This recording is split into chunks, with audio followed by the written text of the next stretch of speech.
Bonsoir à toutes et à toutes. Donc nous avons le feu vert, n'est-ce pas, pour commencer ce débat, cette présentation très générale. Alors, avant de vous présenter chacune de mes invités, je vais rappeler un certain nombre de choses d'une manière tout à fait factuelle, qui sont déjà connues de toutes et de tous par rapport justement à cette pandémie, puisqu'on l'a décrite telle qu'elle, qui a commencé dans les faits dans la province du Hubei, dans le centre de la Chine, dès la mi-novembre et qui s'est développée à l'ensemble de la Chine et d'une manière tout à fait inédite et inquiétante, avec des réactions également du gouvernement chinois qui sont peut-être, nous en discuterons précisément, à la hauteur même de cette crise et des enjeux que représente le coronavirus.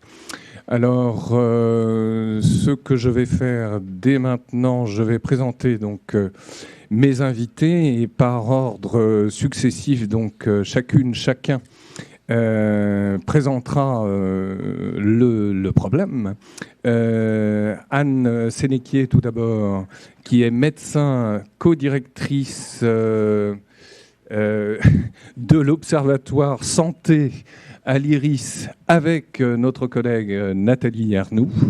Et donc, elle est l'une des meilleures spécialistes des questions d'épidémiologie. Et donc, nous lui céderons la parole dans un instant. Nathalie Arnoux, dans un deuxième temps, quant à elle, chercheuse associée à l'IRIS et qui exerce des responsabilités chez MSF, elle nous en dira sans doute un peu plus, qui nous parlera justement de la question non moins stratégique du secteur des médicaments. Quand on sait, par exemple, que le paracétamol, en majorité, est fabriqué en Chine, évidemment, cette crise est révélatrice aussi, d'une certaine manière, de notre très grande dépendance par rapport à la Chine, y compris dans ce domaine. Donc, on verra effectivement comment le gouvernement français, pourquoi pas aussi, a réagi à cela, à travers les déclarations de Bruno Le Maire. Et puis, in fine, Emmanuel Véron, qui est chercheur associé à l'école navale et délégué général du fonds de dotation Brousse Delaquila.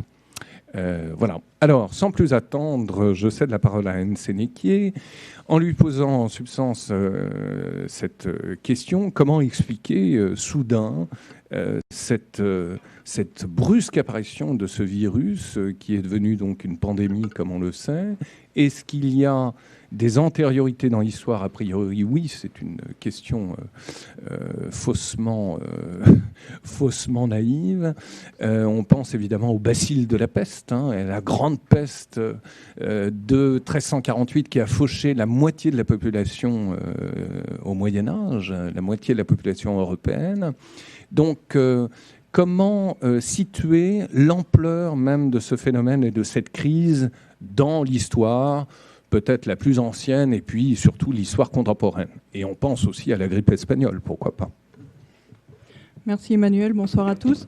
Je pense que pour commencer sur une bonne nouvelle et pour rebondir sur votre histoire de la peste, il faut savoir qu'en 1437, quand il y a eu la grande peste en Europe et qu'on a perdu une bonne partie de l'humanité, on a quand même eu derrière ça 6 années de paix autour du bassin méditerranéen, où ça a mis d'accord tout le monde finalement, parce qu'on s'est rendu compte qu'on avait un seul et même ennemi et que du coup c'était fédérateur. Et peut-être on pourrait s'inspirer aussi de ça aujourd'hui. Finalement, quelles conséquences aujourd'hui et pourquoi l'apparition de cette maladie qu'on appelle donc les maladies émergentes, ça veut dire que c'est des maladies qui n'existaient pas auparavant dans le monde humain. On a cette rétrospective des 4 dernières décennies où 75% de ces maladies émergentes sont des zoonoses. Ça veut dire que c'est des maladies qui appartiennent au monde animal et qui vont ensuite sauter lors d'une opportunité X, Y ou Z qu'on pourra développer plus tard chez l'homme. On a aussi des maladies qui existent déjà, qu'on connaît déjà, mais qu'on ne reliait pas à un virus. C'est le cas par exemple du sarcome de Kaposi avec l'herpès virus HH8. Et on a aussi cette possibilité d'avoir des nouveaux virus comme ça que l'on n'a pas encore identifiés. Donc pourquoi à Rouen on a plusieurs hypothèses. Aujourd'hui, les hypothèses privilégiées, c'est l'augmentation de l'interface entre le monde animal et le monde humain. Et on sait que les premiers cas viennent du marché qu'on appelle frais, c'est-à-dire qui vend des aliments mais aussi des animaux vivants à Wuhan, où on a eu ce passage du virus. Alors de quel animal, pour l'instant on ne le sait pas encore, mais cet animal non identifié vers l'humain.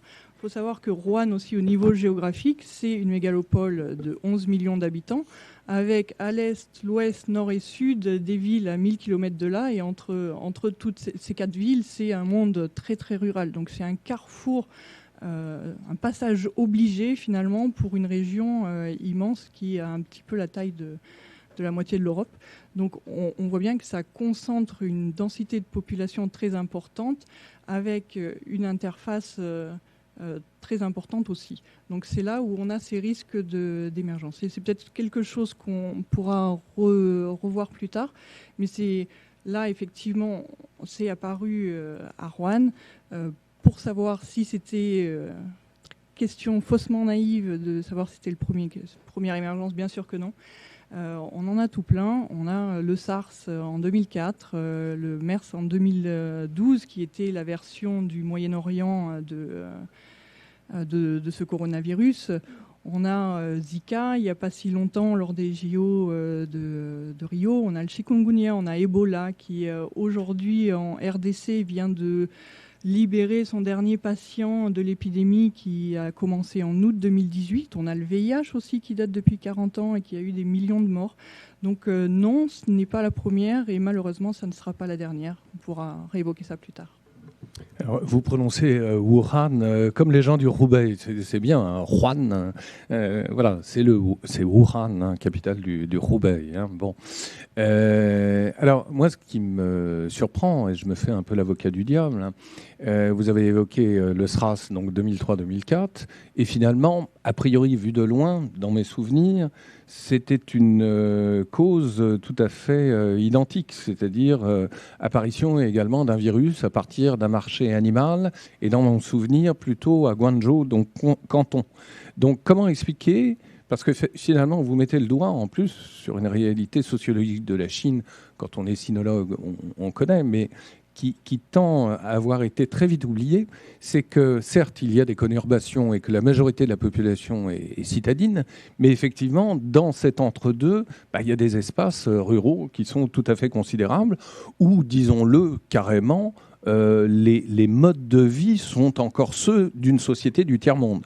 Comment expliquer justement ces asymétries, à la fois dans le temps et sur le plan géographique ? Merci de la question. Le problème reste entier. On parle d'urbanisation, mais il y a une urbanisation informelle. Donc, ce qui se passe dans le monde rural va arriver aussi aux marges de la cité.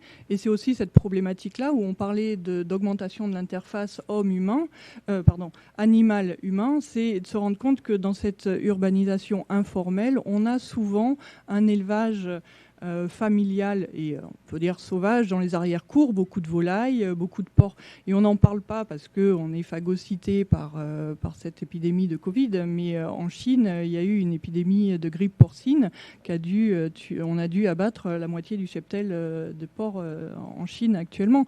Donc, et ça touche les gens aussi en ville. Donc oui, il y a une dichotomie entre le monde rural, un petit peu comme partout, peut-être encore plus importante en Chine, du fait aussi de l'inégalité grandissante de la population.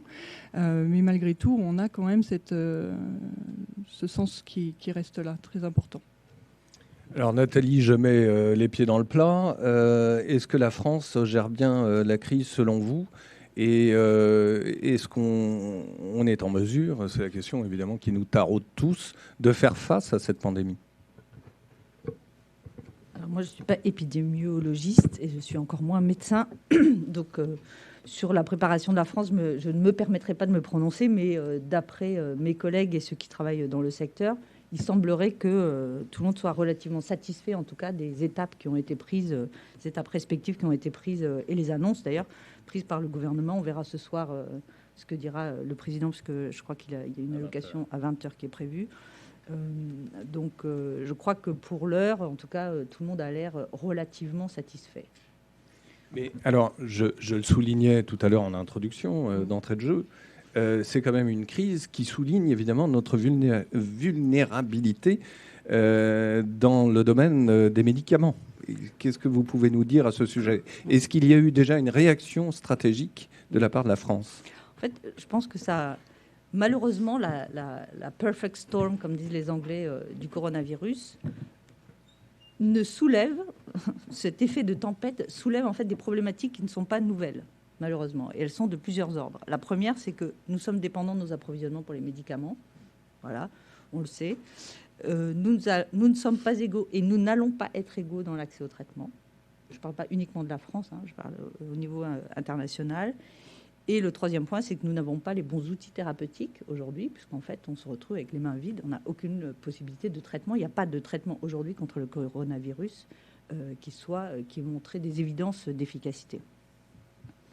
Du coup, ça soulève plusieurs choses. La France, comme les États-Unis, comme l'Inde, et je rappelle, je le signale aussi pour l'Inde, puisque l'Inde est quand même la pharmacie du monde en développement. Tous ces pays et bien d'autres encore sont extrêmement dépendants en termes d'approvisionnement sur les ingrédients actifs, donc qui permettent la fabrication des médicaments. Et ceux-là sont bien évidemment produits en Chine massivement. On est dépendant à 80%.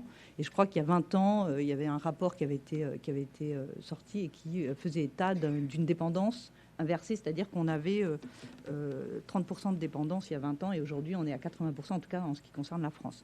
Donc bien évidemment, ça met un petit peu en tension les approvisionnements.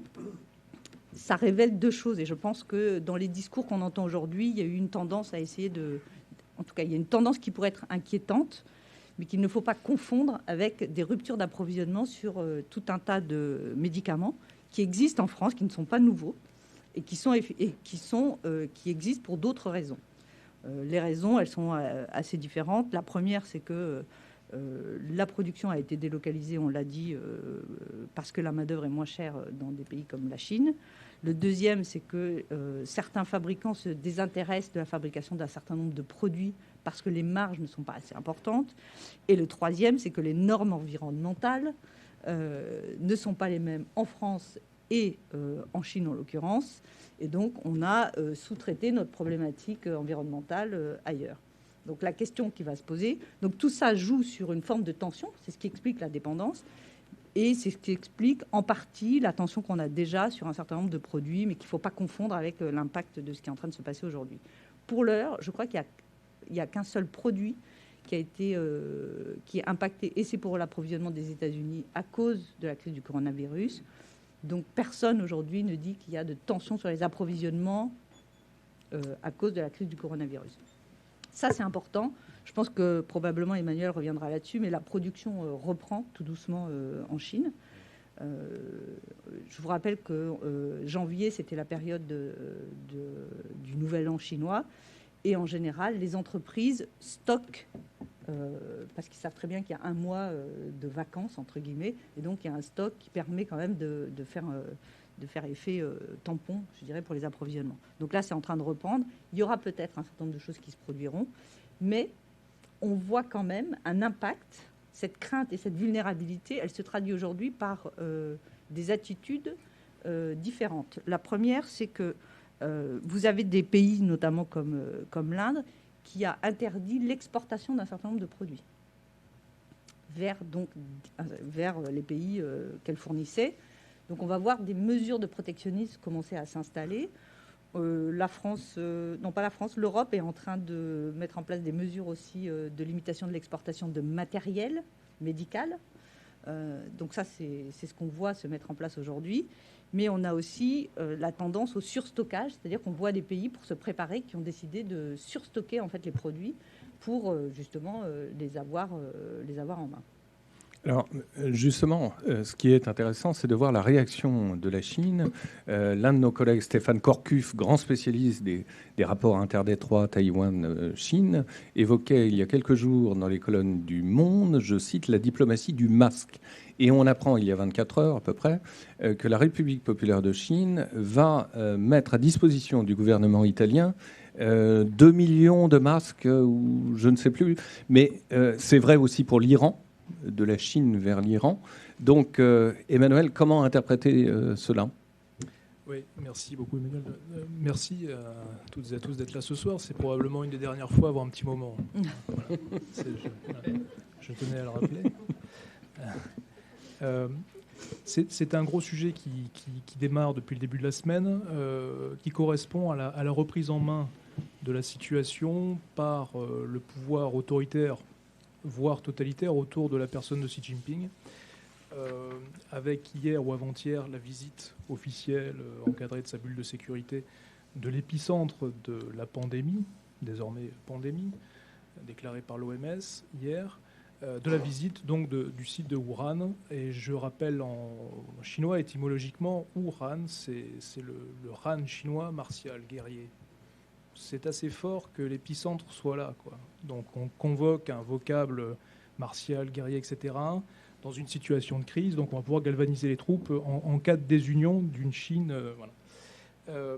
Et le lien avec la situation de la livraison de matériel médical, de masques, et puis d'autres matériels, à l'Italie, à l'Iran, probablement à d'autres pays dans les prochains jours, prochaines semaines, est clairement une attitude politique de la part du pouvoir du parti-État chinois pour remplir le costume et montrer que le système de gouvernance d'un système autoritaire fonctionne.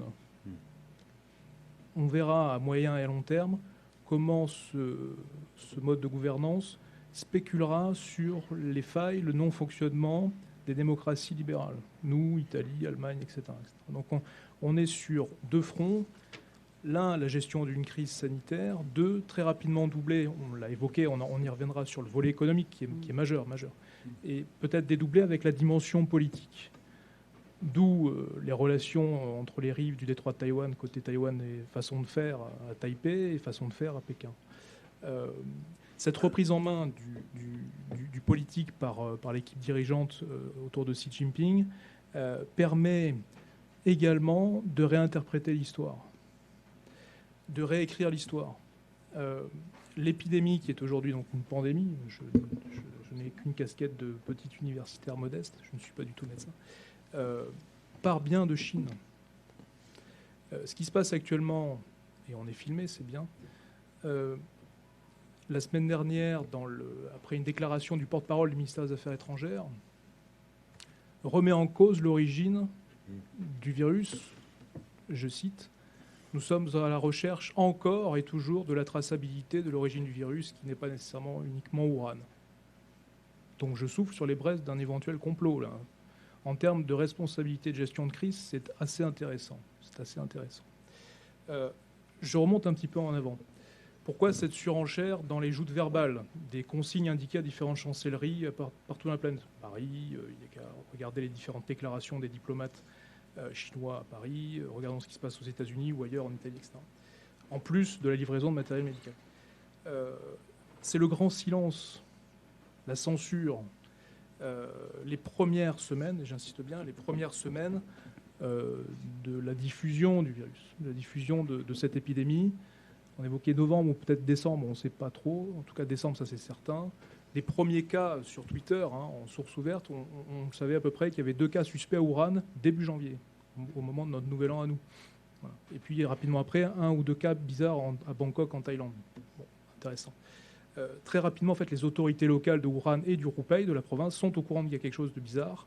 On n'annule pas, et je vais passer très rapidement sur ce détail, le fameux banquet de 40 000 personnes, un beau sujet, etc.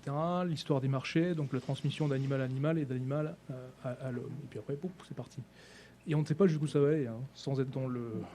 On ne sait pas, on n'a pas encore la mesure aujourd'hui, 12 mars, de l'étendue économique, sanitaire, politique, humaine de cette affaire-là. C'est probablement des mois. Donc grand silence de la part des autorités, censure, et rapidement, à partir du 20 janvier, l'appareil d'État autour de Xi Jinping sort du silence et va accentuer la censure et va mettre en place un certain nombre de mesures. Premier élément, c'est couper les têtes des gens de Wuhan qui se sont tus, qui n'ont rien dit, qui ont eu peur dans les vieux réflexes d'un régime autoritaire, de la censure du pouvoir suprême. Donc les têtes sont tombées. Et l'appareil d'État centralisé autour de Pékin se confine, la Chine se confine, etc., et reprend la main, si j'ose dire.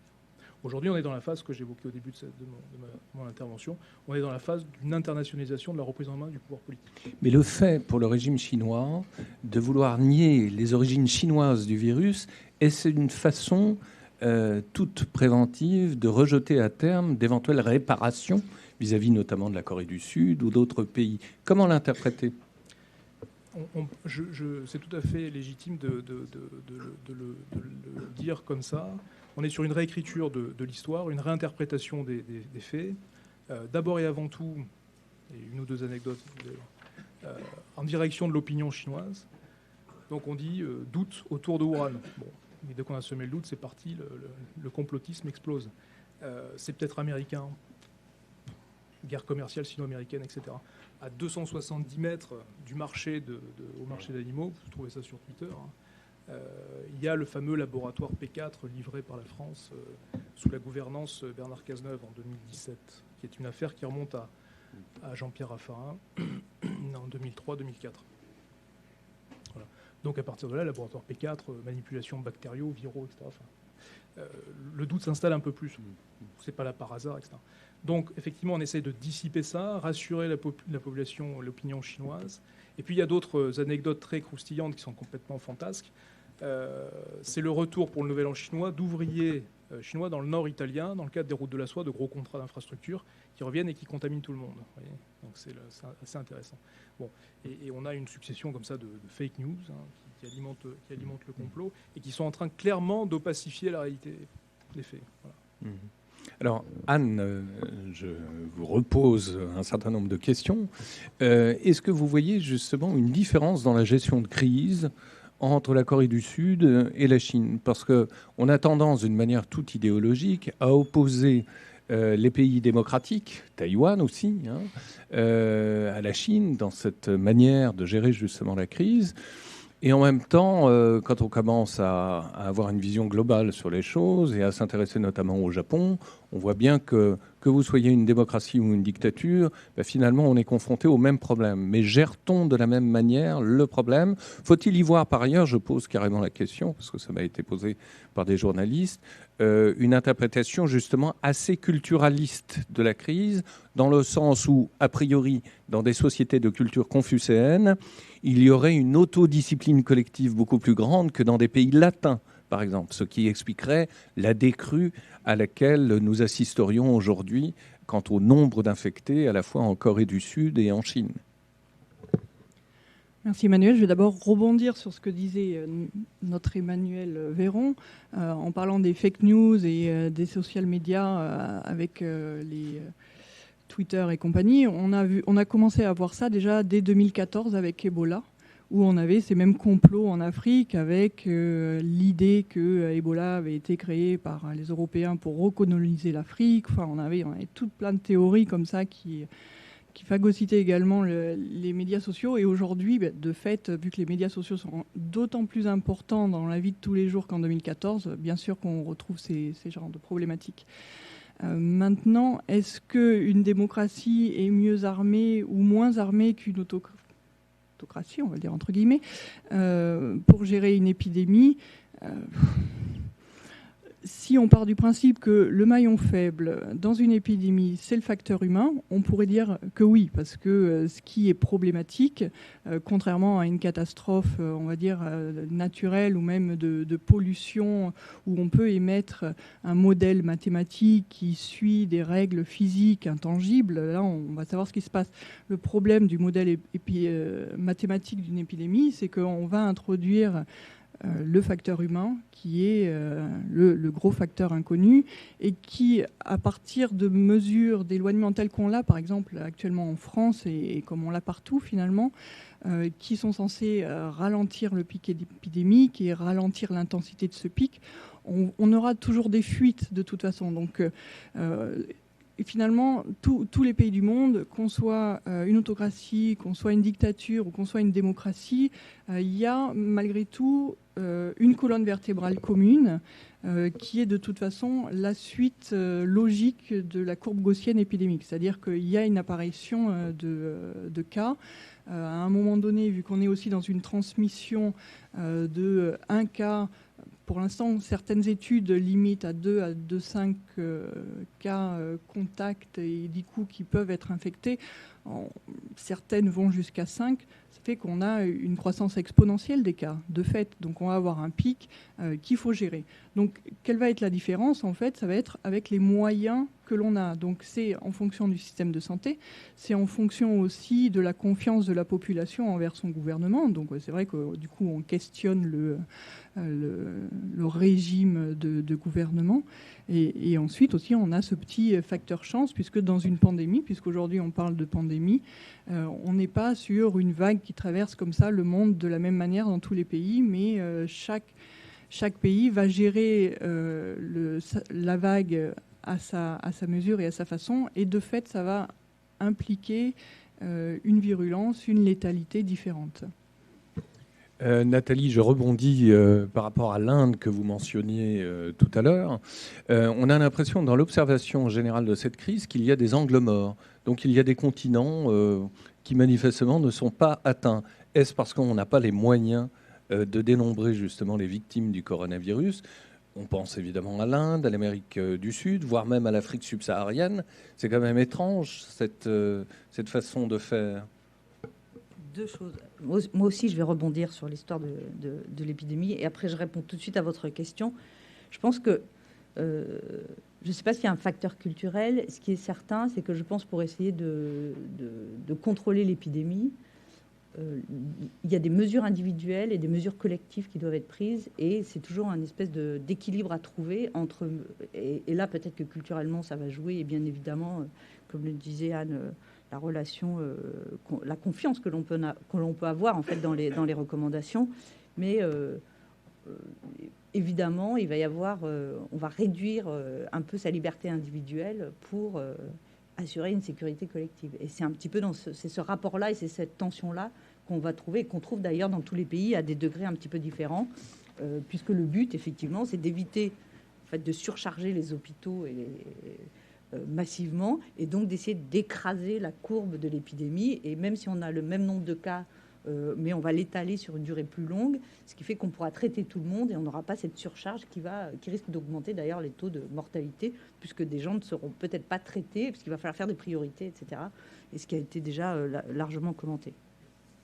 Ensuite, pour ce qui est d'autres pays, bien évidemment, la capacité à détecter en fait, est importante. Et il y a des angles morts parce que dans certains pays, les systèmes de santé ne sont pas aussi forts que dans d'autres. Et le coronavirus, mais on l'avait vu déjà à l'époque d'Ebola, finalement, met en évidence la fragilité des systèmes, met en évidence les trous dans la raquette, j'ai envie de dire. Et oui, alors on commence à détecter des cas. Hein. Il y en a à différents endroits en Amérique latine, en Afrique subsaharienne. Il y a des cas qui commencent à être, qui sont détectés, qui sont testés. Il y a tout un travail de mise en place de laboratoire qui a été fait sur l'Afrique, par exemple, pour justement être en capacité de pouvoir détecter et identifier si oui ou non sont des cas de coronavirus. Donc on va avoir des chiffres qui vont probablement arriver, je pense, dans les semaines qui viennent. Et ça va aussi avec la circulation. On voit très bien, de toute façon, cette vague est en train de se déplacer d'un continent à l'autre, avec toutes les inconnues. Et là, encore une fois, je ne suis pas médecin, donc je parle sous le contrôle des gens qui sont spécialisés là-dessus. Une question sur le fait que probablement, à certains endroits, la diffusion est un peu moins rapide pour des questions de saisonnalité. Alors, Emmanuel, c'est une année noire, évidemment, pour la Chine. Et comme tu le rappelais à l'instant, Wuhan, ce n'est pas n'importe quelle ville. Alors, je mets un peu mon grain de sel en tant que spécialiste de la Chine. Wuhan, rappelons-le, dans l'imaginaire politique de la Chine, c'est la ville de toutes les révolutions. C'est la révolution de Wuchang 1911 qui met un terme à 2000 ans de pratiques impériales. C'est aussi, on l'oublie trop souvent, des révolutions à répétition, certes avortées, mais qui ont été sans doute tout aussi importantes, alors moins médiatisées que celles ayant eu lieu dans la région de Pékin pendant la révolution culturelle, ou même avant, pendant le mouvement des Sans-Fleurs, ou même après, au moment de Tiananmen. Donc c'est le centre, c'est véritablement la clé de voûte du pays. Et d'ailleurs, comme on le rappelait en introduction, c'est une voie de passage. C'est d'ailleurs, c'est pas le fait du hasard, si la première ligne de chemin de fer qui a relié Pékin à Canton a été précisément aménagée en traversant la province du Hubei et Wuhan par là même. Donc ça commence plutôt mal pour ce régime chinois qui est confronté à ce problème totalement inattendu, évidemment, auquel on peut ajouter, rappelons-le, le problème ouïghour, qui est certes à tout point de vue marginal, mais tout de même, le problème taïwanais, le problème hongkongais et la guerre commerciale contre les États-Unis. La question, évidemment, que tout le monde se pose, est-ce que Xi Jinping va s'en sortir renforcé dans ses prérogatives ou au contraire, est-ce le signe déjà d'une craquelure de l'empire communiste ? Merci Emmanuel, gros sujet, merci beaucoup. Donc faire le lien effectivement entre ces différentes crises, si on peut les appeler comme ça, je remonte un tout petit peu en arrière pour finir la décennie 2010 et l'année 2019. Vous l'avez rappelé à juste titre, la crise porcine qui a occasionné l'élimination de la moitié du cheptel porcin en Chine l'année même du cochon. Donc symboliquement, c'est assez fort. On est cette année, j'ai oublié, on est quoi cette année ? Le rat, merci. Qui est, parmi les différentes caractéristiques, annonce la dizaine ou la douzaine d'années à venir, en gros la décennie à venir, en matière de ce qui se passe durant cette année, et symptomatique de ce qui se passera pour les 12 ans à venir. C'est assez intéressant, effectivement. Non, effectivement, ça commence à faire beaucoup. Géographiquement, le pouvoir actuellement est dans une situation de force centrifuge et force centripète. Aux périphéries de la Chine, comme tu l'as rappelé très justement, avec blackout, on ne sait pas ce qui se passe au Xinjiang dans les situations de population ouïghour, difficile de savoir. La censure a été considérablement renforcée en parallèle de cette question du Covid-19 depuis 1 mois et demi, 2 mois maintenant. La situation à Hong Kong, elle n'est pas aboutie, il y a une sorte de statu quo et la jeunesse hongkongaise n'attend que ça, voilà, pour continuer de faire valoir ses valeurs. Idem pour Taïwan, qu'on a rapidement évoqué. On pourrait parler de la mer de Chine méridionale. Donc une succession de problématiques à la fois politiques, stratégiques, humaines, voire militaires, aux portes de la Chine, tout autour de la Chine. Et là arrive cette crise du coronavirus qui naît, comme tu l'as dit, au cœur du pays jaune, au cœur de la Chine Han solidifiée au cours des milliers d'années depuis la première dynastie, dans ce territoire Han plutôt très peuplé, etc., comme on l'a évoqué. Donc, effectivement, ça commence à faire beaucoup pour le pouvoir central. Je crois que la réponse politique et la politique de communication autour de Xi Jinping est en écho de tout cela. Il n'a pas le droit à l'erreur. Je pense que chacun des actes est en réponse à chacune de ces situations pour légitimer le pouvoir central et continuer dans une certaine mesure d'être légitime dans le mandat qu'il reçoit du ciel, pour faire de la cosmogonie, cosmologie chinoise pure.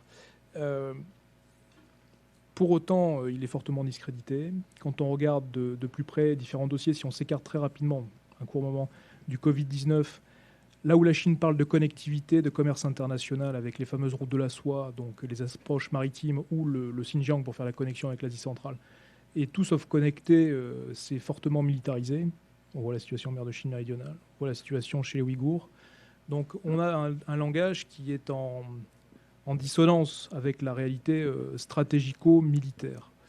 Le revers des élections à Taïwan en janvier, malgré l'action et l'immixtion des sphères du parti directement à Taïwan, il arrive donc cette crise. Ce qui explique également le retard dans la prise de décision stricte de la part du pouvoir central en matière de gouvernance et de gestion de crise.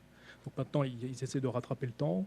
Et je pense qu'il faudra observer de près non seulement la politique intérieure, bien sûr, mais la politique en direction de ce qu'on évoquait précédemment sur le rapport aux démocraties libérales et leur façon de gérer la crise. À nous, Européens, d'être solides et d'aller non pas dire aux Italiens qu'ils ne font pas ce qu'il faut, qu'ils ne sont pas disciplinés, mais en tout cas d'avoir une solidarité bruxelloise, une solidarité européenne, c'est majeur. C'est très important pour le moyen et le long terme. J'ajouterai simplement un mot sur la gestion de crise d'un pays totalitaire ou autoritaire, notamment sur l'opacité, qui renvoie à ce que j'évoquais tout à l'heure sur la réécriture de l'histoire. C'est assez intéressant. Dans un temps très court, parce que tout se passe en quelques semaines finalement. N'oublions pas les revendications massives, très massives, de millions de Chinois, de millions d'internautes chinois suite au décès du fameux médecin Li Wenliang, qui était un lanceur d'alerte, comme on dit, qui était directement à Wuhan et qui est mort à 34 ans, ce qui, dans la pyramide des âges des décès, est apparemment bas dans la moyenne. Ce pauvre monsieur est décédé. C'est lui qui a dit il se passe des trucs bizarres, etc. Donc je fais mon boulot, j'essaie de le soigner. D'ailleurs, comme d'autres soignants chinois qui ont disparu également, qui sont décédés. Très rapidement, le pouvoir central a senti une vague qui lui était très défavorable, parce que revendication de la part de l'opinion chinoise ou des opinions de davantage de clarté, moins d'opacité, qu'est-ce qui se passe, dites-nous, etc. Puis derrière, très rapidement, le vocable et les mécanos de la revendication de plus de liberté. Tout ça a produit quoi?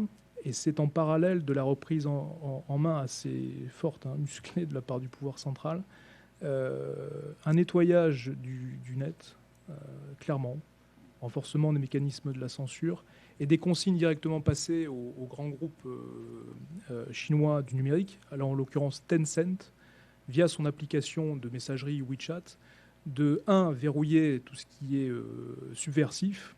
Donc on vire le mot virus en chinois, hop, on ne peut plus le mettre sur machin. On vire parfois virus/Wuhan, donc voilà, donc ce qui donne une communication un peu hachée, sans jeu de mots. Et ça va même plus loin, c'est-à-dire qu'on met en place, dans une logique de mobilisation générale, le bon citoyen qui va dénoncer son voisin, qui dit que sur Internet, il faut dire ça, etc.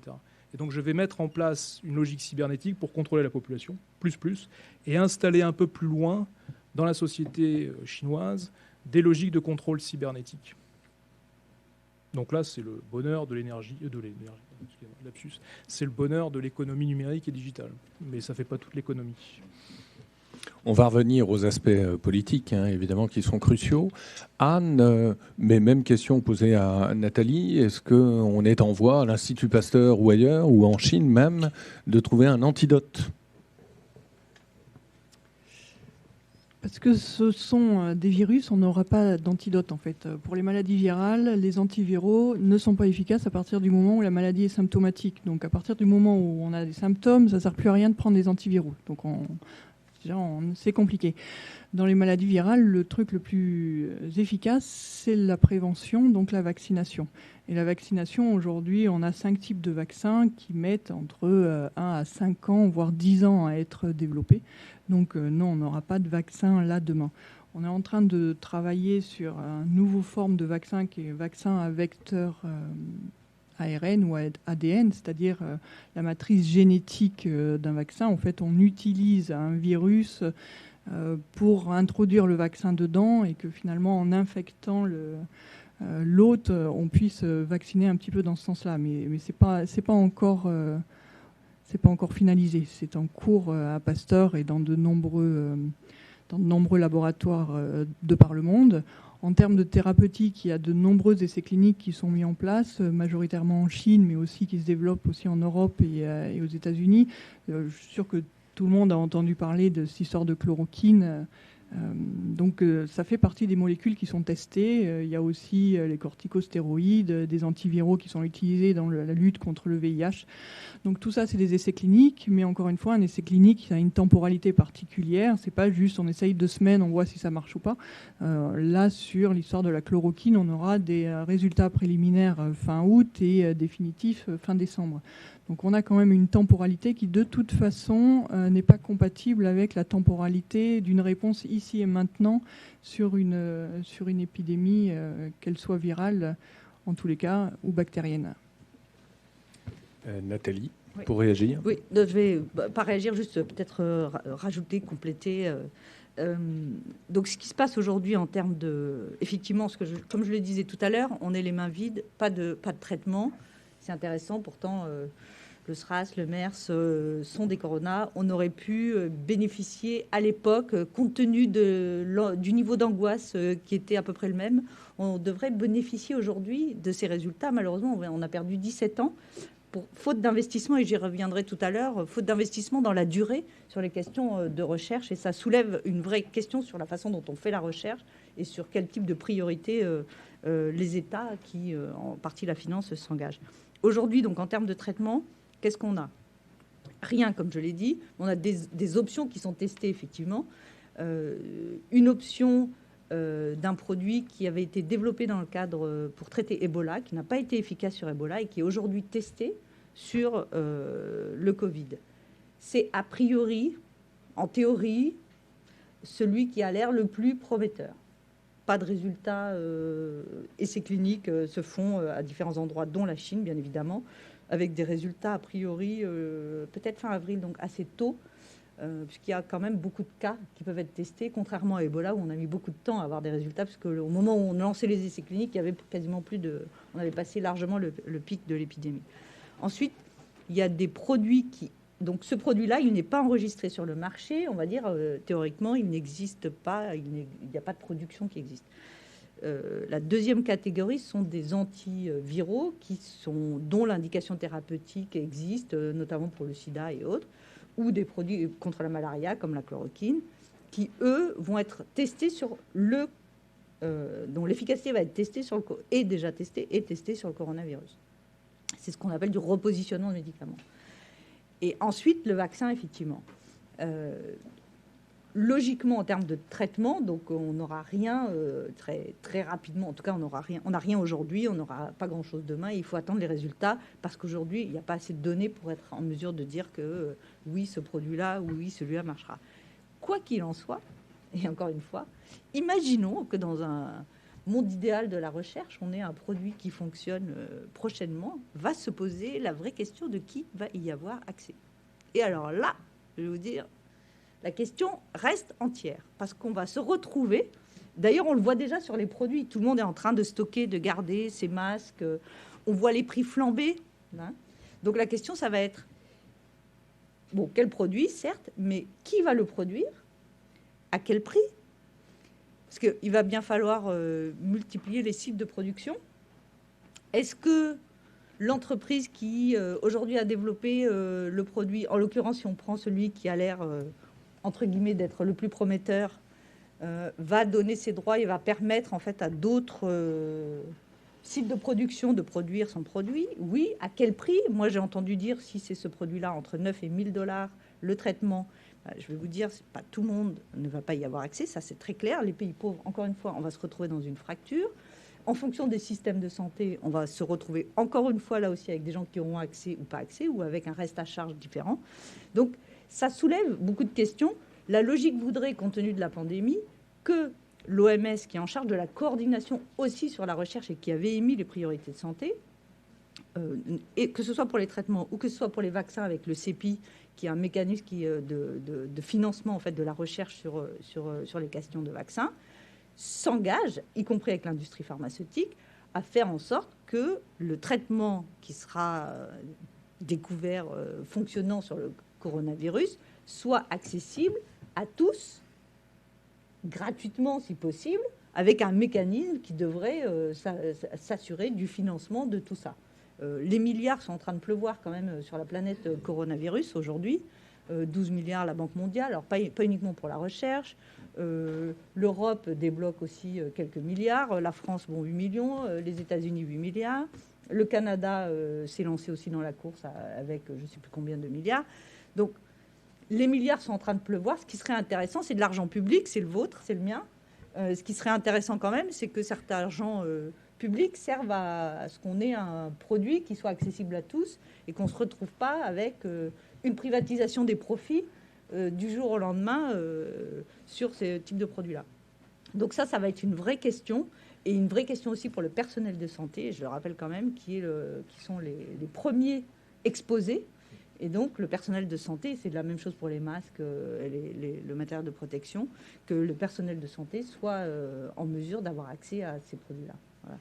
Alors, cette crise est aussi révélatrice des dissensions au sein même de la société française. Hein. Comme on l'avait suivi dès le début de la crise, il y a eu des réactions épidermiques, racistes, contre les communautés asiatiques. Ça, c'est tout à fait intéressant. Et alors, bon, c'est purement fortuit, mais au moment même où commençait cette crise, le grand médiéviste Jean Delumeau, grand spécialiste des peurs en Occident, décédait. Et il a été l'un des tout premiers à étudier justement les grandes peurs de l'Occident d'une manière récurrente, et notamment le mythe du péril jaune. Et à un moment donné, on a pu se demander si ce mythe du péril jaune ne renaissait pas de ses cendres au profit justement du coronavirus. Qu'est-ce que vous en pensez, Anne ? Je pense que c'est très contextuel, et là on parle de péril jaune parce que c'est en Chine, mais pour rebondir un petit peu sur ce que je disais au départ et sur d'où va venir ces maladies émergentes suivantes et d'où viennent les actuelles, en fait on a une bande tropicale qui va combiner les régions forestières, des zones très largement urbanisées, des changements des terres agricoles qui augmentent justement cette interface et qui va favoriser l'émergence de ces virus-là. Donc l'Asie du Sud-Est est très largement représentée dans ces zones à risque. On a quelques régions de l'Afrique tropicale et Amérique latine, mais globalement, oui, l'Asie du Sud-Est combine et justement ce double fardeau pour la Chine, les maladies émergentes et les catastrophes naturelles qui se regroupent souvent dans cette Asie du Sud-Est. Donc oui, finalement, et comme on le disait tout à l'heure, le maillon faible de ces épidémies, c'est le facteur humain. Donc on doit prendre en considération cette angoisse, mais qu'on retrouve à tous les niveaux. Là, on parle du péril jaune, mais quand on parle de mesures de protection et ces mesures barrières, cette distance sociale, finalement, le message qui passe parfois, c'est plus une angoisse qu'un moyen de se rassurer, alors que ces mesures-là, justement, sont le meilleur moyen de réduire l'impact de l'épidémie. Et pour autant, vu que ça fait changer les habitudes, et d'autant plus que là, c'est un ennemi qu'on ne voit pas, finalement. Ce virus n'est pas visible. Alors, heureusement, il n'est pas aéroporté, donc on n'est pas dans une problématique de respiration, mais finalement, il est dans le contact. Donc, le contact, c'est l'autre, et l'autre, là, a été identifié par la communauté chinoise. Maintenant, c'est les Italiens, ça va être l'Oise, ça va être l'Hérault, ça va être la Corse. Enfin, on va tous y passer, finalement. Et à un moment donné, il va falloir se rendre compte que le problème, c'est pas les Chinois, les Italiens ou quoi que ce soit, c'est les humains en général, et qu'il va falloir qu'on fasse front commun face à cette situation-là, si on veut résoudre la problématique de manière globale. Mais si je résume votre propos, et pour faire un peu de prospective, vous nous dites, mais vous me corrigez si je ne dis pas, si je ne reproduis pas justement ce que vous disiez à l'instant, que les chocs microbiens, a priori, vont se développer avec l'accélération de la globalisation. Oui, complètement. C'est le revers de la médaille du changement climatique. Quand on pense activité humaine, maintenant c'est devenu un réflexe, on parle changement climatique. On a oublié activité humaine égale maladie émergente. Et du coup, maintenant, il va falloir prendre en considération. Quand on parle de changement climatique, on va parler des cas, les worst case scénarios à 2100, plus 8 degrés, plus 2 degrés, plus 6 degrés. Donc, on est impacté aujourd'hui, bien sûr, comme je disais tout à l'heure, plus en Asie du Sud-Est, plus dans certaines régions. Alors, dans ces cas-là, on se dit la géographie nous protège, parce que c'est loin, parce que c'est là-bas, parce que... Enfin, voilà. La problématique avec ces maladies émergentes, c'est qu'on le voit aujourd'hui, la géographie, finalement, les virus se fichent des frontières, se fichent qu'on ferme les frontières, se fichent qu'on arrête les avions au-dessus de l'Atlantique. La nature va trouver son chemin. Et si elle a décidé d'être pandémie, et c'est le cas cette fois-ci, elle suivra sa temporalité et ça se finira. Donc la problématique de ces maladies émergentes, c'est que c'est pas 2050 ou 2100, c'est aujourd'hui et maintenant. Alors, chose tout à fait intéressante pour rebondir sur ce que disait Emmanuel, c'est que cette conjoncture pourrait, si je comprends bien, remettre en cause le projet des nouvelles routes de la soie. En tout cas, il y a un symptôme qui ne trompe pas, c'est que le meilleur allié de la Chine, a priori la Russie, a été l'un des tout premiers pays à fermer ses frontières. Donc, comment l'interpréter et comment interpréter par ailleurs le choc pétrolier auquel nous assistons, qui est le corollaire même de cette crise? Merci Emmanuel. Effectivement, donc, je crois qu'on peut très aisément dire que la pandémie, donc je répète, depuis hier à l'OMS, si on remonte un petit peu en arrière, était encore, donc jusqu'à hier, épidémie du fait de l'influence de la Chine dans cette organisation internationale, notamment auprès de l'actuel patron de l'OMS, mais pas que, pour éviter de ternir l'image de cette menace chinoise, etc. On est dans une logique de mondialisation des flux, mondialisation du virus. Et le premier réflexe des pays riverains de la Chine, dès janvier, était d'essayer de comprendre ce qui se passait, pas évident. Et tout de suite, le premier réflexe, c'est de bloquer, c'est de se refermer, essayer dans une certaine mesure, de voir comment on pourrait gérer le flux, c'est-à-dire en le stoppant, en l'arrêtant, en le contrôlant, etc. La Russie l'a fait. C'est le fameux grand partenaire stratégico-militaire de la Chine. Donc là, c'est un exemple assez éloquent des limites de ce partenariat stratégico-militaire. Dans le système international, ça dit beaucoup. La Corée du Nord également, blackout complet. Il est probable que la Corée du Nord ne s'en remette pas, enfin en tout cas économiquement parlant, ça donnera un grand coup dans le système nord-coréen. Le Pakistan n'était pas clair. L'Inde dubitative, le Népal a fermé avec les dimensions maoïstes, un Népal plutôt pro-Pékin. Et rapidement, d'autres États ont suivi pour essayer de se prémunir de cette affaire. La question du choc pétrolier, donc tout ça en fait donne quoi? Donne la véritable, si vous voulez, teneur, dimension de l'isolement diplomatique de Pékin dans une situation de crise, alors même que la Chine est une grande puissance diplomatique, économique, militaire, financière, etc. etc. Donc ça révèle vraiment dans le système international aujourd'hui, en ce premier quart du XXIe siècle, la teneur, l'image, la capacité de rayonnement ou non de la Chine. La Chine est isolée diplomatiquement. Donc d'où, pour revenir à un des sujets qu'on évoquait au début de cette conférence, le fait d'être proactif dans une politique de communication, de reprise en main, aussi bien à l'intérieur qu'à l'international, en se donnant une bonne image, en toilettant un petit peu le message. La question du choc pétrolier est directement liée à cette mondialisation, corrélée à la peur panique sur les marchés financiers, qui est là aussi durable depuis plusieurs jours. Donc c'est assez impressionnant. Et l'effondrement du prix du baril. Logique de volonté de rééquilibrage au sein de l'OPEP. Quel est le dialogue qui peut s'organiser là-dedans? Personne ne trouve de consensus là-dedans. Puisque au sein même de l'OPEP, il n'y a pas véritablement de poids politique d'un pays ou d'un autre pour trouver un consensus autour de la table. Ce qui est un autre aspect du système international aujourd'hui. On se réunit dans une salle, on réunit dans cette organisation internationale des acteurs autour de l'économie pétrolière, d'extraction, et on n'arrive plus à mettre les gens d'accord. Les gens ne sortent pas de la salle en disant « Ok, on fait ça ». C'est exactement ce qui se passe, toute proportion gardée, dans d'autres circonstances, d'autres contextes, au G20, etc. Ces choses-là sont mises à mal. Derrière ça, l'effondrement du prix du baril, l'arrêt pour revenir sur le sujet des routes de la soie, encore aujourd'hui, en tout cas le très fort ralentissement des chaînes d'approvisionnement, des chaînes logistiques, du fret maritime, transport aérien bien évidemment, tout type, aussi bien des hommes, simplement rappeler la mesure prise par l'administration américaine pour bloquer les vols en provenance d'Europe en direction des États-Unis, ce flux humain, mais plus en amont, quand vous regardez ce que nous donnent les gens de chez CMA, CGM, conteneurisation, transport maritime, etc., donc ce qui fait 85% du transport mondial, du commerce mondial se fait par mer, donc CMA-CGM tient une place forte là-dedans, 4e ou 3e mondial. Les bateaux restaient à Singapour pour ne pas aller jusqu'à Hong Kong ou Shanghai ou éventuellement Tianjin ou sinon Dalian, les grands ports du nord chinois. Et quand vous regardez, Le Monde a publié hier ou ce matin quelque chose là-dessus, alors avec les chiffres qu'ils peuvent bien avoir et obtenir, tout ça est assez opaque là aussi, hein. C'est comme pour les chiffres déclarés, sans faire de polémique, sur les chiffres de personnes décédées et autres, communiqués par la Chine à l'OMS. Bon. Difficile de rassembler les chiffres, en tout cas ce que l'on sait, c'est que les gens ne sont pas encore tous au boulot.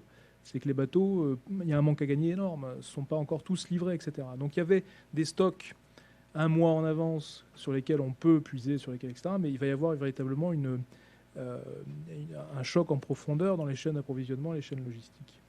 Là-dedans, les routes de la soie, pour terminer, Emmanuel, juste un mot, là-dedans, les routes de la soie, qui, comme je l'évoquais tout à l'heure, un des mots phares est la connectivité, le commerce international, ben là, on est...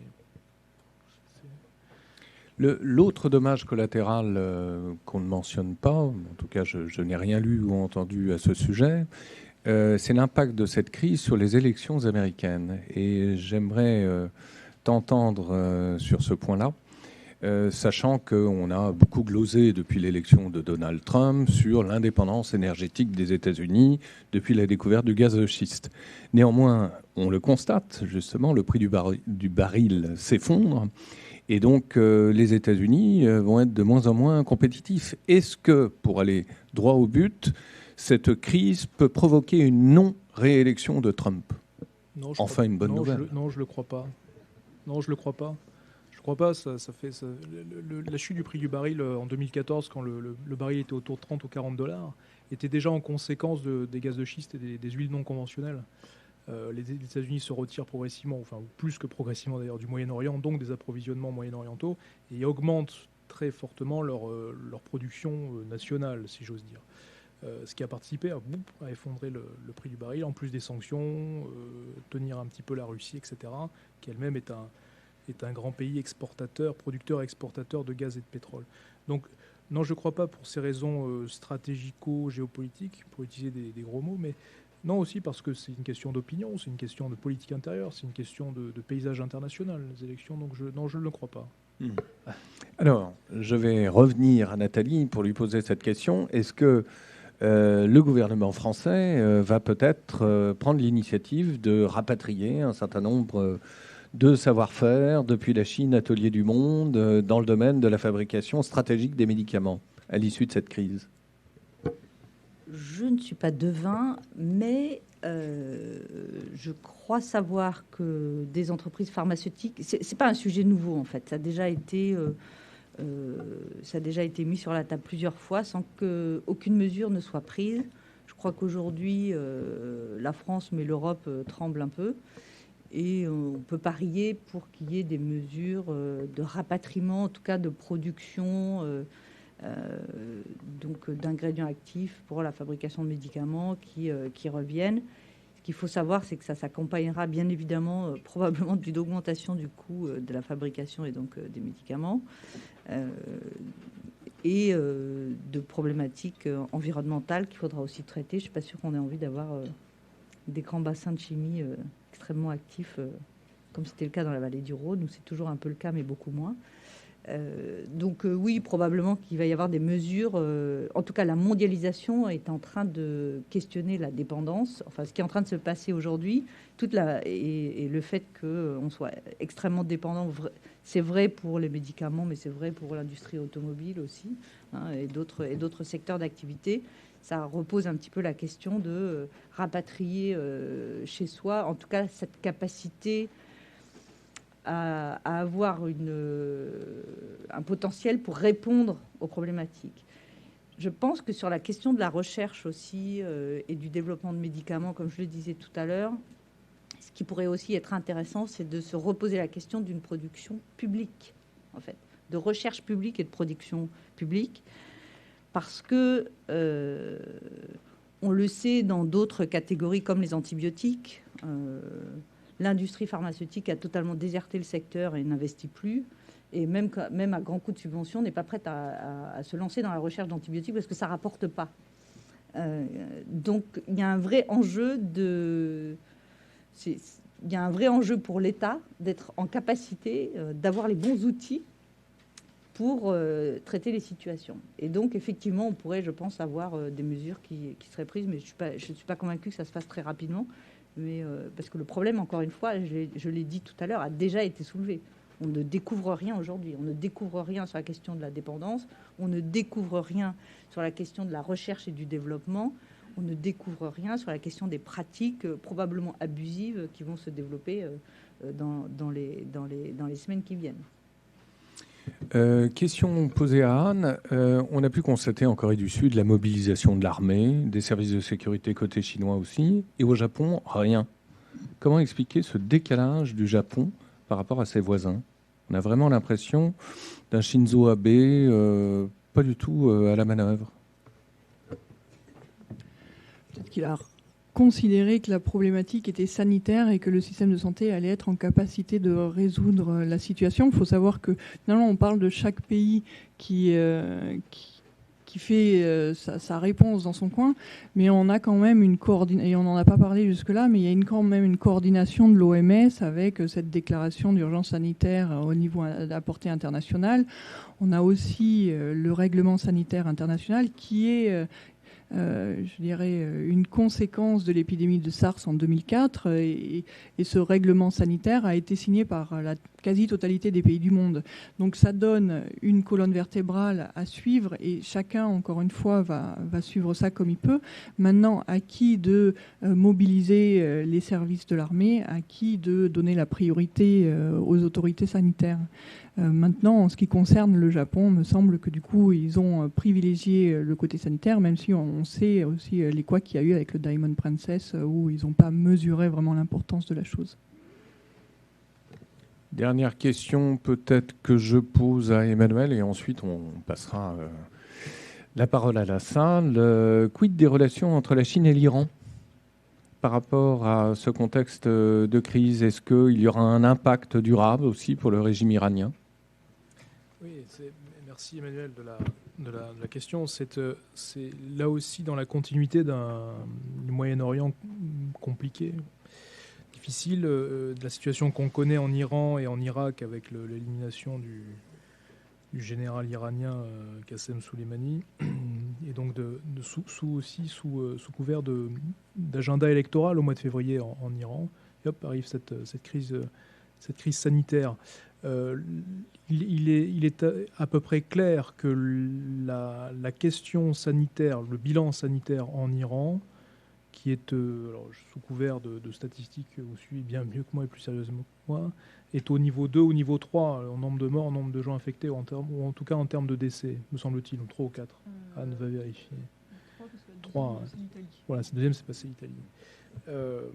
C'est clairement le fait des relations diplomatiques et commerciales avec la Chine, c'est clair. Au point même, par exemple, que vous avez en février, vous avez des personnes arrivant d'Iran dans la province du Ningxia chinoise qui apparemment auraient été facteurs de contamination, ce qui n'a pas été très apprécié par les Chinois. Il y a le même cas avec des Italiens d'ailleurs depuis peu, etc., etc. Donc on voit la complexité des différents foyers et donc le fait qu'on n'ait pas sorti du tunnel, si j'ose dire, malgré les visites officielles hier à Ouran. La question donc pour l'Iran se pose. Je dirais qu'on est sur une question de légitimité de l'actuel patron chinois, de la Chine en tant que telle dans sa manière de gérer les choses, puisque les choses partent bien de Chine. Ça, c'est je crois, important de vraiment le rappeler, parce qu'on aura tendance à un peu l'oublier dans un mois. Intuition. Et on verra les réactions, mais bon, je ne peux pas trop gloser là-dessus. En tout cas, ce que je souhaitais évoquer pour conclure, c'est qu'il est évident que l'effet majeur recherché par l'actuelle équipe dirigeante à Pékin est une victoire politique, tant intérieure que à l'international, répondant à une capacité de répondre en tant que grande puissance à une gestion de crise compliquée, balayant ou réécrivant l'histoire. Donc victoire politique, rechercher absolument la victoire politique de cela pour sortir vainqueur, pour sortir entre guillemets renforcé dans la légitimité de l'exercice du pouvoir. Voilà. Merci beaucoup. Alors, on va céder d'emblée la parole à monsieur. Alors, attendez, des micros, tout a été prévu, vont vous être transmis. Tout d'abord, monsieur. Allez-y. Oula, mon Dieu. Alors là, vous nous avez inquiétés. Hein. Pour qui sonne le glas voilà. On ne vous saluera pas. Hein. Allez-y, je vous en prie. Michel Makinski, je travaille un petit peu sur l'Iran. Et pour compléter ce que disait très bien Emmanuel, ce qui distingue l'Iran dans l'affaire, c'est premier point, l'affaire n'est pas sous contrôle. On a un vice-ministre de la Santé qui apparaît touché et crachotant. On a des doutes sérieux sur une partie du gouvernement et même du personnel présidentiel contaminé.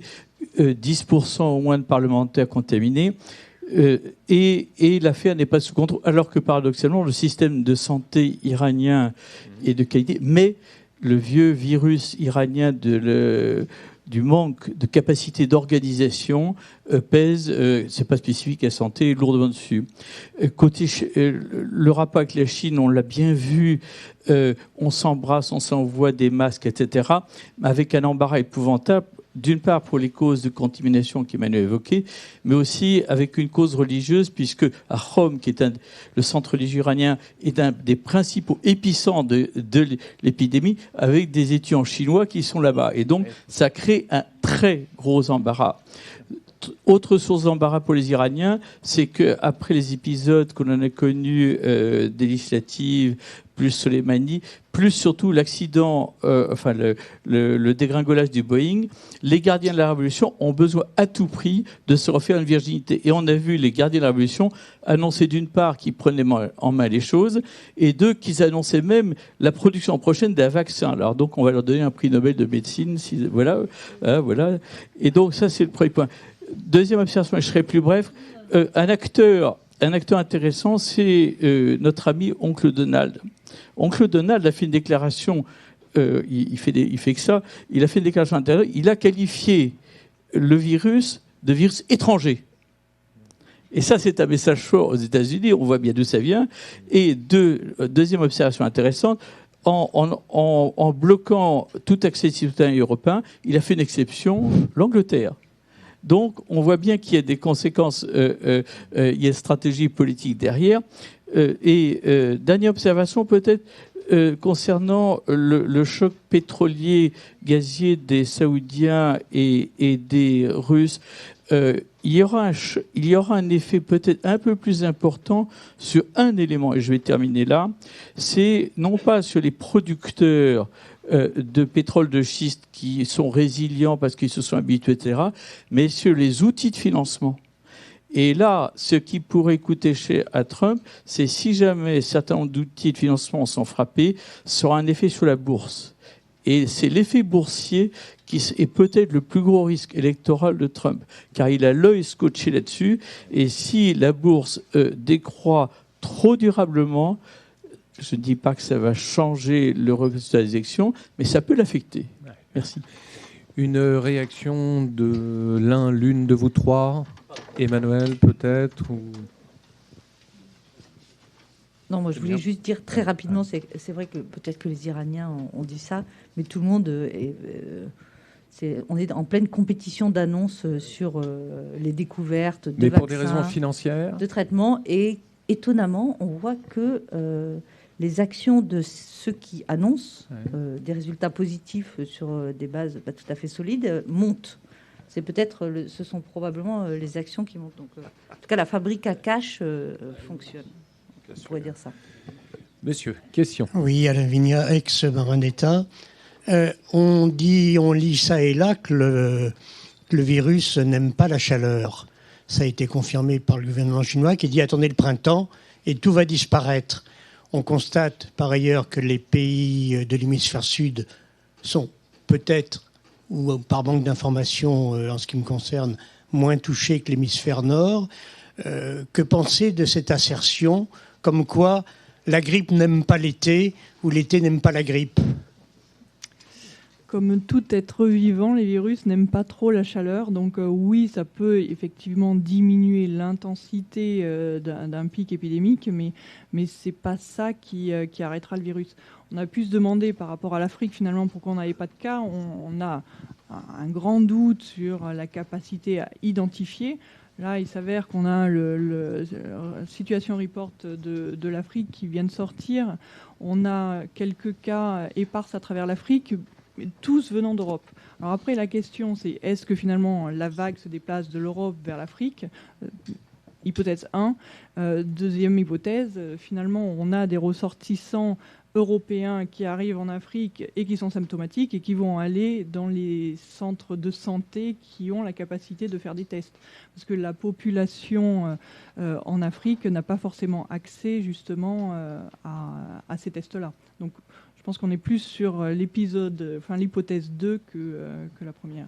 Donc oui, probablement le printemps, on va pouvoir voir, on l'espère tous en tous les cas, une diminution des cas. Maintenant, il ne suffit pas juste de sortir le thermomètre pour que ça marche. Sinon, le changement climatique serait une bonne nouvelle pour nous, mais ça ne suffira pas.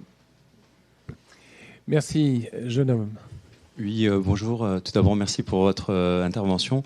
Je souhaiterais revenir sur l'intervention de monsieur au premier rang pour réévoquer les conséquences plutôt économiques qu'on a un peu moins abordées, je trouve, pendant ces échanges, et notamment sur les conséquences du décrochage boursier. Parce qu'on assiste quand même à un des crashs boursiers les plus rapides de l'histoire. Et donc, si jamais la tendance continue et qu'on arrive à une crise boursière peut-être même équivalente, voire pire que celle de 2008, dans ce cas, les conséquences négatives pourraient durer vraiment sur le plus long terme et avoir des conséquences bien autres que celles de la santé. Et voilà, qu'est-ce qu'on peut peut-être en conclure par rapport à ces aspects conséquences économiques? Est-ce que ça ne pourrait pas rendre la situation encore plus catastrophique? Je me permets de répondre, je ne suis pas du tout économiste, mais effectivement, il est peut-être aussi temps d'arrêter de réfléchir en silo. On a une problématique de santé, c'est vrai, mais il y a d'ores et déjà 290 millions d'enfants qui ne vont plus à l'école suite à l'épidémie, donc on va avoir des conséquences sur l'éducation. Ici en France, ceux qui n'ont plus d'école pendant 14 jours, on sait qu'ils y retourneront. Ce n'est pas le cas dans tous les pays. Donc oui, très probablement, il y a un décrochage pour l'instant économique. En tous les cas, il est ici et maintenant. Maintenant, qu'est-ce qui se passera sur la suite? Et la bourse fonctionne sur la peur, sur la prise de risque. Je prends un risque, je crois en quelque chose. Maintenant, dans la mesure où cette épidémie génère de l'angoisse, de fait, on va avoir un décrochage boursier. Maintenant, on va voir dans les semaines à venir quelles vont être les conséquences à moyen et long terme.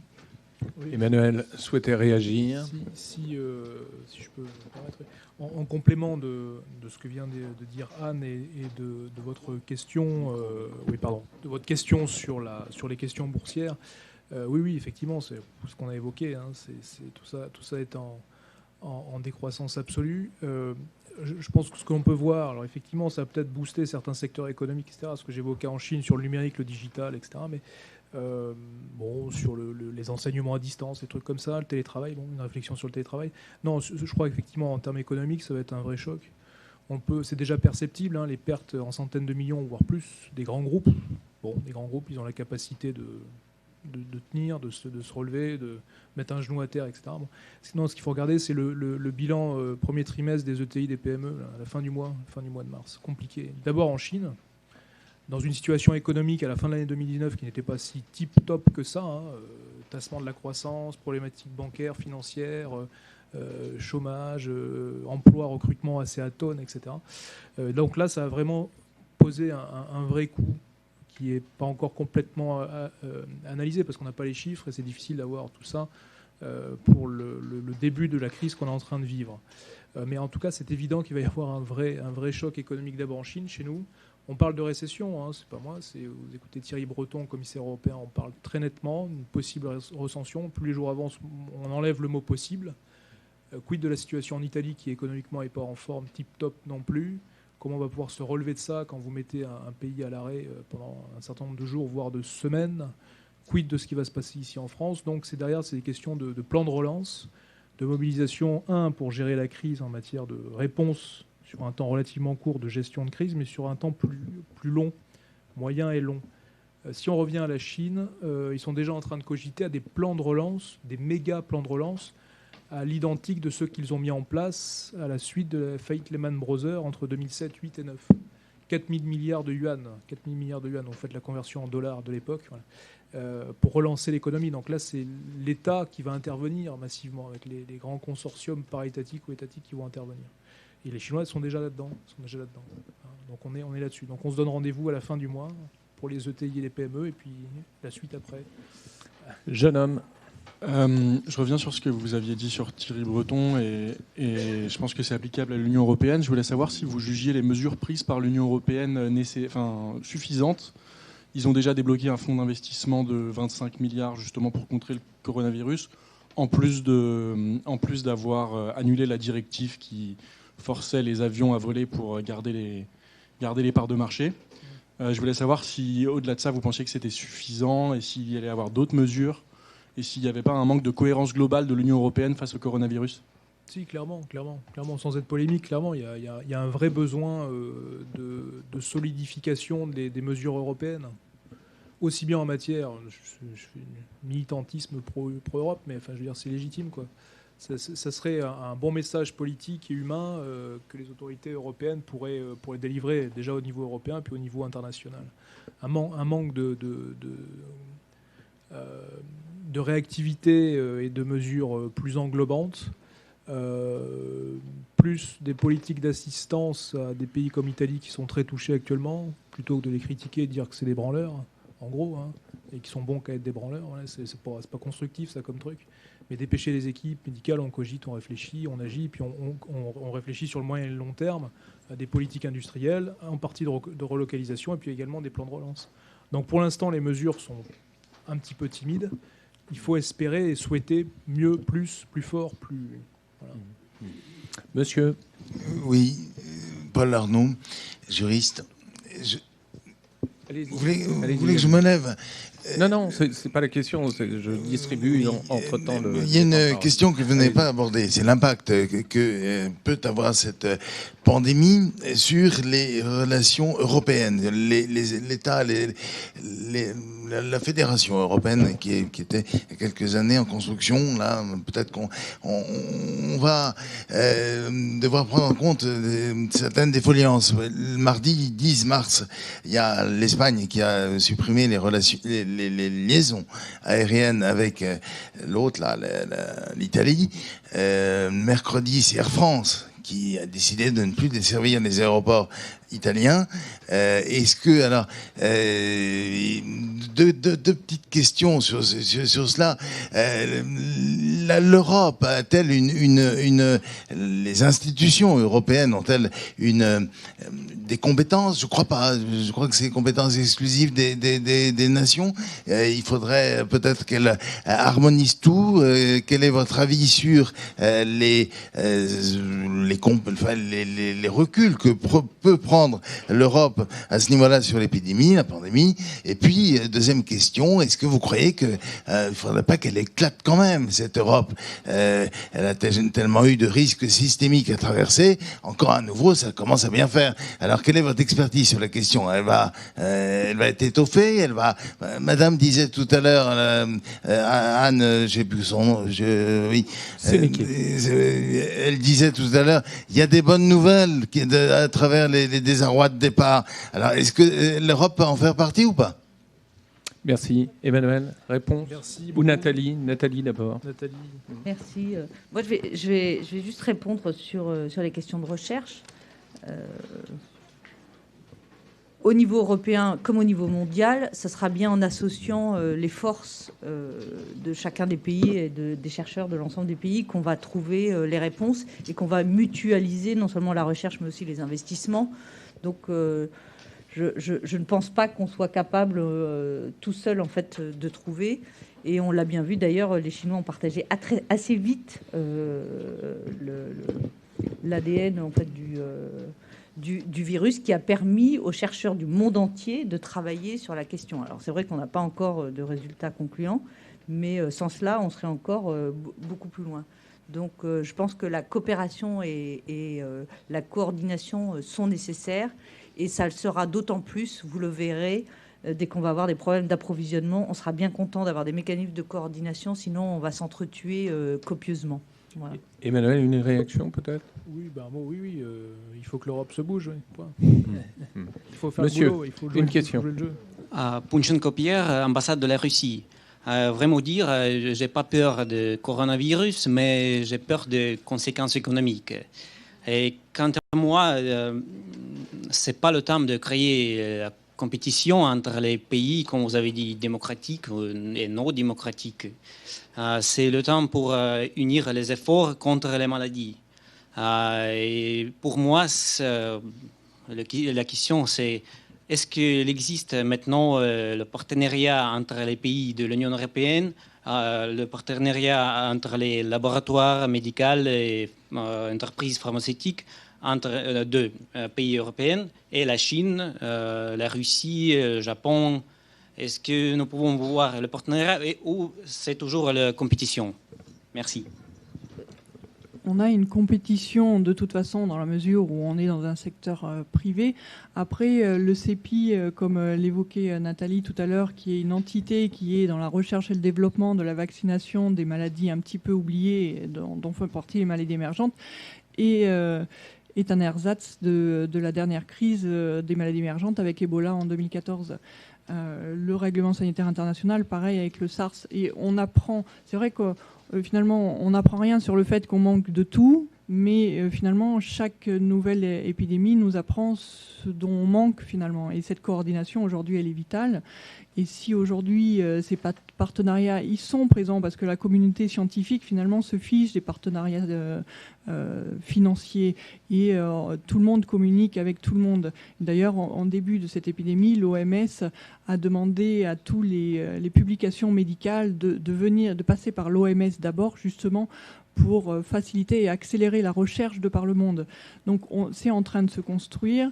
Il y a des balbutiements. Maintenant, il va falloir le créer de façon à ce que ça soit fonctionnel. Et après, c'est aussi une histoire de volonté de chacun. Hein. Donc il y a cette problématique-là entre la cohérence scientifique et l'intérêt de tous et les considérations financières. Et c'est pas juste sur la santé, cette problématique, c'est une problématique qu'on retrouve un petit peu partout. Dernière question. Non, pardon, je vais juste rajouter très vite. Je pense que Ebola a été intéressant dans ce sens et a renforcé d'une certaine façon le rôle de l'Organisation mondiale de la santé, dont c'est la vocation, notamment pour identifier des priorités de santé publique et les secteurs sur lesquels la recherche était nécessaire. Donc il y a tout un travail qui a été fait. Ce n'est pas l'OMS qui elle-même met en œuvre la recherche. En revanche, elle a défini les priorités et tout le monde est d'accord sur ces priorités. La question après, c'était d'avoir les mécanismes de financement, notamment de financement public et philanthropique majoritairement, pour être en mesure de financer cette recherche de par le monde, c'est-à-dire auprès des universités, etc. Ce travail-là, il se fait et il y a des outils comme le CEPI qui fonctionnent bien. L'intérêt supplémentaire, ce serait d'avoir des politiques pour sortir de ce jeu de compétition. Ce serait d'avoir des mesures, des conditionnalités qui soient mises en œuvre pour favoriser l'accès à tout le monde, que ce soit des données, de la recherche, le partage de l'information, mais aussi de faire en sorte que derrière, on n'ait pas de barrière à l'accès aux fruits de la recherche. Et je crois qu'on se dirige, on va dans cette direction. On ne s'en sortira pas si on ne va pas dans cette direction, c'est clair. Et je pense que tous, on doit insister auprès de nos gouvernements respectifs qui chacun mettent de l'argent pour aller dans cette direction, pour sortir finalement de cette compétition où on aurait quelques gagnants et beaucoup de perdants. Merci infiniment à chacun de nos intervenants. Merci à l'IRIS et en particulier au directeur Asie, Barthélemy Courmont, auquel nous pensons très fort ce soir. Voilà. Bonne soirée à toutes et à tous et merci.